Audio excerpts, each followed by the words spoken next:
ಇನ್ನು ಬೆಳಗಾವಿಯಲ್ಲಿ ನಡೀತಾ ಇದ್ದ ಚಳಿಗಾಲದ ಅಧಿವೇಶನ ಇವತ್ತಿಗೆ ಮುಗಿತಾ ಇದೆ. ನಿನ್ನೆ ವಿಧಾನಸಭೆಯಲ್ಲಿ ಗದ್ದಲ ಗಲಾಟೆಯಲ್ಲೇ ಪಾಸ್ ಆಗಿದ್ದಂತಹ ದ್ವೇಷ ಭಾಷಣ ಪ್ರತಿಬಂಧಕ ವಿಧೇಯಕವನ್ನ ಇವತ್ತು ಪರಿಷತ್ನಲ್ಲೂ ಕೂಡ ಮಂಡಿಸಲಾಯಿತು. ಇಲ್ಲೂ ಕೂಡ ಅದೇ ಗದ್ದಲ ಗಲಾಟೆಯಲ್ಲೇ ವಿಧೇಯಕ ಪಾಸ್ ಆಗಿದೆ. ಹಾಗಾದ್ರೆ ಪರಿಷತ್ನಲ್ಲಿ ಇಡೀ ಪ್ರಹಸನ ಹೇಗಿತ್ತು ಬನ್ನಿ ನೋಡೋಣ. ಉಭಯ ಸದನದಲ್ಲೂ ದ್ವೇಷ ಭಾಷಣ ಪ್ರತಿಬಂಧಕ ಬಿಲ್ ಪಾಸ್. ಗದ್ದಲ ಗಲಾಟೆಯಲ್ಲೇ ಬಿಲ್ ಪಾಸ್, ವಿಪಕ್ಷ ನಿಗಿನಿಗಿ. ದ್ವೇಷ ಭಾಷಣ ಪ್ರತಿಬಂಧಕ. ಧರ್ಮ ಮತ್ತು ಜಾತಿಯ ಹೆಸರಿನಲ್ಲಿ ವೈಷಮ್ಯ ಹರಡೋದನ್ನ ತಡೆಯುತ್ತೇವೆ ಅಂತ ರಾಜ್ಯ ಸರ್ಕಾರ ದ್ವೇಷ ಭಾಷಣ ಪ್ರತಿಬಂಧಕ ವಿಧೇಯಕ ತಂದಿದೆ. ನಿನ್ನೆ ವಿಧಾನಸಭೆಯಲ್ಲಿ ಅಂಗೀಕಾರವಾದ ವಿಧೇಯಕ ಇವತ್ತು ಪರಿಷತ್ನಲ್ಲೂ ಸದ್ದು ಮಾಡಿದೆ. ಗದ್ದಲ ಗಲಾಟೆಯಲ್ಲೇ ಮಸೂದೆ ಪಾಸ್ ಆಗಿದೆ. ದ್ವೇಷ ಭಾಷಣ ಮತ್ತು ದ್ವೇಷ ಅಪರಾಧಗಳ ಪ್ರತಿಬಂಧಕ ವಿಧೇಯಕ ಪರಿಷತ್ನಲ್ಲಿ ದ್ವೇಷ ಭಾಷಣ ಬಿಲ್ ಮಂಡಿಸಿದ ಪರಮೇಶ್ವರ್, ಇದು ರಾಜಕೀಯ ಪ್ರೇರಿತ ಅಲ್ಲ ಅಂದರು. ಚರ್ಚೆಯಲ್ಲಿ ಭಾಗಿಯಾದ ಸಿಟಿ ರವಿ, ಮತಗ್ರಂಥಗಳಲ್ಲಿನ ಸಾಲುಗಳನ್ನ ಹೇಳಿದ್ರೆ ದ್ವೇಷ ಭಾಷಣ ಆಗುತ್ತಾ ಅಂತ ಪ್ರಶ್ನೆ ಎತ್ತಿದ್ರು. ಅದು ಇಂಥ ಪವಿತ್ರ ಸಂದರ್ಭಗಳಲ್ಲಿ ಕೊಂದ್ರೆ ನಿನಗೆ ಪ್ರಮೋಷನ್ ಅಂತ ಹೇಳುತ್ತೆ ಆ ಮತಗ್ರಂಥಗಳಲ್ಲಿ. ಅದನ್ನು ನಾನು ಪ್ರಶ್ನಿಸ್ತೀನಿ. ಆ ಪ್ರಶ್ನಿಸಿದ್ರೆ, ವಿಮರ್ಶೆಗೊಳಪಡಿಸಿದ್ರೆ, ಟೀಕೆ ಮಾಡಿದ್ರೆ ಈ ಕಾಯ್ದೆ ಪ್ರಕಾರ ಅಪರಾಧ ಆಗುತ್ತೋ ಇಲ್ವೋ? ಪರಿಷತ್ ವಿಪಕ್ಷ ನಾಯಕ ಛಲವಾದಿ ನಾರಾಯಣ ಸ್ವಾಮಿ ಇನ್ಮುಂದೆ ನಡ್ಕೊಂಡು ಹೋಗೋರನ್ನು ಅರೆಸ್ಟ್ ಮಾಡ್ತಾರೆ ಅಂತ ಕಿಡಿಕಾರಿದ್ರು. ಇನ್ನು ಮುಂದೆ ನೀವು ಯಾರು ನಡ್ಕೊಂಡು ಹೋಗ್ತಿದ್ರೆ ಎಲ್ಲಾದ್ರೂ ಏನೋ ಮಾತಾಡಿದ್ಯಾ ನೀನು ಬಾ ನೀನು ಅಂತೇಳಿ ಕರ್ಕೊಂಡೋಗಿ ಒಳಗೆ ಹಾಕೋ ಕೆಲಸ ಅಷ್ಟೇ. ನೋಟಿಸ್ ಕೊಡಬೇಕಾಗಿಲ್ಲ, ವಾರಂಟ್ ಬರಬೇಕಾಗಿಲ್ಲ, ಏನೂ ಇಲ್ಲ. ಅಂದರೆ ಯಾವ ಮಟ್ಟಕ್ಕಿದೆ ಅಂತಂದರೆ ಯಾರನ್ನ ಯಾವ ರೀತಿ ಬೇಕಾದರೂ ಇನ್ನು ಮುಂದೆ ದಂಡಿಸಲಿಕ್ಕೆ ಇದು ಅವಕಾಶ ಕೊಡುತ್ತೆ. ಈ ವೇಳೆ ಪ್ರಿಯಾಂಕರ್ಗೆ ಮತ್ತು ಛಲವಾದಿ ಮಧ್ಯೆ ದೊಡ್ಡ ವಾಗ್ವಾದವೇ ನಡೆಯಿತು. ಸಚಿವ ಪ್ರಿಯಾಂಕರ್ಗೆ ಕೇಂದ್ರ ಸಚಿವ ಅಮಿತ್ ಶಾರನ್ನ ಉದ್ದೇಶಿಸಿ ಆಡಿದ ಮಾತು ಪರಿಷತ್ನಲ್ಲಿ ಕೋಲಾಹಲವೇ ಎಬ್ಬಿಸಿತು.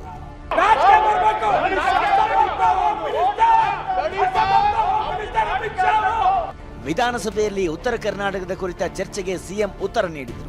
ಆದರೆ ಯಾವುದೇ ಹೊಸ ಘೋಷಣೆಗಳು ಕಾಣಿಸಲಿಲ್ಲ. ಬದಲಾಗಿ ಉತ್ತರ ಕರ್ನಾಟಕ ಭಾಗದ ನೀರಾವರಿ ಕಾರ್ಯಕ್ರಮಗಳನ್ನು ಪ್ರಸ್ತಾಪಿಸಿ ಅಗತ್ಯ ಅನುಮತಿಗೆ ಕೇಂದ್ರ ಸರ್ಕಾರದ ಕಡೆ ಬೊಟ್ಟು ಮಾಡಿದ್ರು. ಇದಕ್ಕೆ ವಿಪಕ್ಷದವರು ಕಿಡಿಕಾರಿದರು.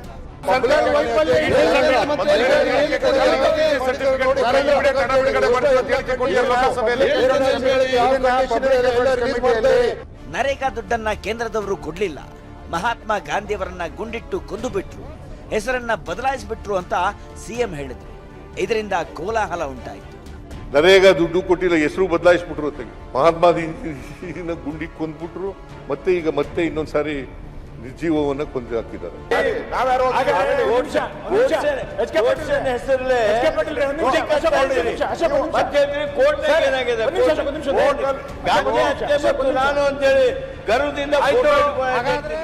ಸದ್ಯ ಎರಡೂ ಸದನದಲ್ಲಿ ಪಾಸ್ ಆಗಿರೋ ದ್ವೇಷ ಭಾಷಣ ಪ್ರತಿಬಂಧಕ ವಿಧೇಯಕಕ್ಕೆ ಈಗ ರಾಜ್ಯಪಾಲರ ಅಂಕಿತ ಬೀಳೋದು ಮಾತ್ರ ಬಾಕಿ ಇದೆ. ಆದರೆ ಇದಕ್ಕೆ ಅಂಕಿತ ಹಾಕದಂತೆ ಕೇಂದ್ರ ಸಚಿವೆ ಶೋಭಾ ಕರಂದ್ಲಾಜೆ ರಾಜ್ಯಪಾಲರಿಗೆ ಪತ್ರ ಬರೆದಿದ್ದು ಏನಾಗುತ್ತೋ ಕಾದು ನೋಡಬೇಕು. ಕಿರಣ್ ಹನಿಯಡ್ಕ ಜೊತೆ ಹರೀಶ್, TV9 ಬೆಳಗಾವಿ. ಸಚಿವ ಕೃಷ್ಣ ಬೈರೇಗೌಡ 21 ಎಕರೆ ಭೂಮಿ ಕಬಳಿಸಿದ್ದಾರೆ ಅಂತ ಬಿಜೆಪಿ ಮಾಡಿರುವ ಆರೋಪ ಕಳೆದ 3 ದಿನಗಳಿಂದಲೂ ಕಲಾಪದಲ್ಲಿ ಸದ್ದು ಮಾಡ್ತಾ ಇದೆ. ಇವತ್ತು ಕೂಡ ವಿಧಾನಸಭೆ ಕಲಾಪದಲ್ಲಿ ಈ ಬಗ್ಗೆ ಪ್ರಸ್ತಾಪ ಆಯಿತು. ಕಂದಾಯ ಸಚಿವ ಕೃಷ್ಣ ಬೈರೇಗೌಡ ಕೆರೆಗಳು ಮತ್ತು ಕೆರೆಗಳಿಗೆ ಹೊಂದಿಕೊಂಡಂತಹ ನಾಲೆಗಳ 1 ಇಂಚೂ ಭೂಮಿ ಒತ್ತುವರಿ ಮಾಡಿಲ್ಲ ಅಂತ ಸಚಿವರು ಸ್ಪಷ್ಟನೆ ನೀಡಿದರು. ಇದೇ ವೇಳೆ ನಮ್ಮವರು ನಮ್ಮ ಅಕ್ಕಪಕ್ಕದಲ್ಲೇ ಇರೋರು ದಾಖಲೆ ನೀಡಿದ್ದಾರೆ ಅಂತಲೂ ಸಚಿವರು ಹೇಳಿದರು.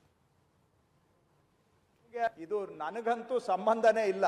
ಯಾವುದೋ ನಮ್ಮ ಪೂರ್ವಜರ ಕಾಲದಲ್ಲಿ ಅವ್ರು ಖರೀದಿ ಮಾಡಿ ಬಂದಿರುವಂತ ಜಮೀನುಗಳು, ಅದನ್ನ ತಗೊಂಡು ಬಂದು ಇವ್ರ ಮೇಲೆ ಏನೂ ಸಿಗಲಿಲ್ಲ, ಏನೋ ಒಂದಷ್ಟು ಇವರು ನಮ್ಮ ಬಿಜೆಪಿ ಸ್ನೇಹಿತರು ಮೊನ್ನೆ ಮೀಟಿಂಗ್ ಮಾಡಿ ಡಿಸೈಡ್ ಮಾಡಿದ್ದಾರೆ ಇವ್ರನ್ನ ಟಾರ್ಗೆಟ್ ಮಾಡಬೇಕು ಅಂತ.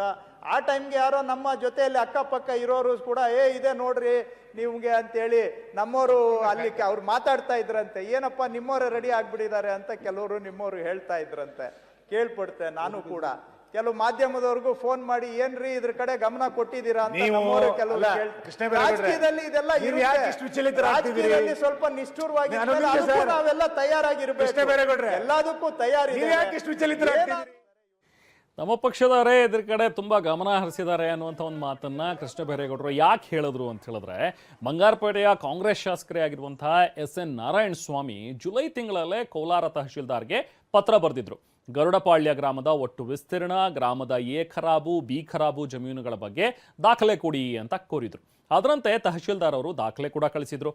ಅದೇ ದಾಖಲೆಗಳು ವಿಪಕ್ಷಗಳ ಕೈ ಸೇರಿವೆ ಅಂತ ಹೇಳಲಾಗ್ತಾ ಇದೆ. ಹೀಗಾಗಿ ಭೂ ಕಬಳಿಕೆ ಆರೋಪದ ಹಿಂದೆ ಸ್ವಪಕ್ಷೀಯರೇ ಇರೋ ಬಗ್ಗೆ ಚರ್ಚೆ ನಡೀತಾ ಇರೋದು.